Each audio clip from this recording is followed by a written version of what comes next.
Mbo is on fire now. By the very nature of mankind, man is created to enjoy freedom of movement. Few days after President Muhammadu Buhari ordered the lockdown of the Federal Capital Territory, Ogun and Lagos, with other state governors taking a cue from what the president had done, there were mixed reactions from Nigerians on the restriction of their freedom. 25 days into the lockdown, this has affected various sectors, economically, educationally, with serious security implications.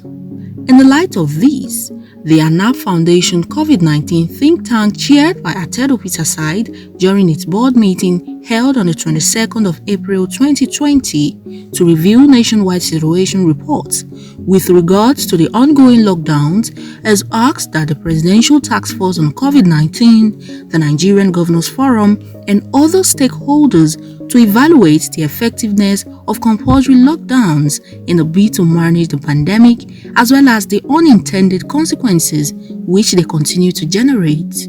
Presently, over 25 persons are confirmed to have died on account of COVID-19 to date, while 25 Nigerians have been reportedly killed by the security agencies in their bid to enforce various compulsory lockdown measures.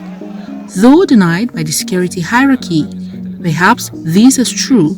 A situation where Nigerians are being killed daily by law enforcement agencies at almost the same pace as the coronavirus kills them is totally unacceptable. The Untitled Chapter-led Anap Foundation COVID-19 think tank believes that it is time to review the restriction strategy against COVID-19 as it is evident that compulsory lockdowns implemented by security agencies have failed. Rise in the price of foodstuff in urban areas, hike in transportation due to rising security obstacles, arbitrary closure of interstate borders, and other supply chain disruptions. Restricted market days and curfews often result in needless overcrowding, thereby negating adherence to social distancing as well as a rise in protest and mob action.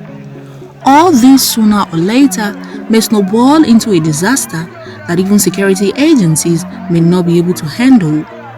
The longer the compulsory lockdown continues, the higher the risk of a breakdown in law and order, regardless of the efforts of government and other well-meaning Nigerians in distributing food and money to those in need. Part of the Foundation's mission of good governance envisages the implementation of an intelligent lockdown for economic activities to resume cautiously, just as they recommended the following: end compulsory lockdowns and intensify public enlightenment and awareness of the importance of behavioral changes, that is, social distancing in public and in public transportation, with rules that prevent overcrowding, wearing masks, improved sanitation, and provision of water in public places to facilitate washing of hands. The three tiers of government, alongside non-governmental organizations and the private sector, have been urged to distribute to all citizens reusable and washable masks and to ensure that security and healthcare professionals have the right personal protective equipment for their roles. The suspension of large public, social, and religious gatherings should continue until further notice, and schools should remain closed. Those who can should work from home. As it stands, what Nigeria needs now is movement towards an intelligent and sustainable lockdown, which is based largely around voluntary compliance. The Foundation posits that the more Nigerians understand, the more they can self-regulate.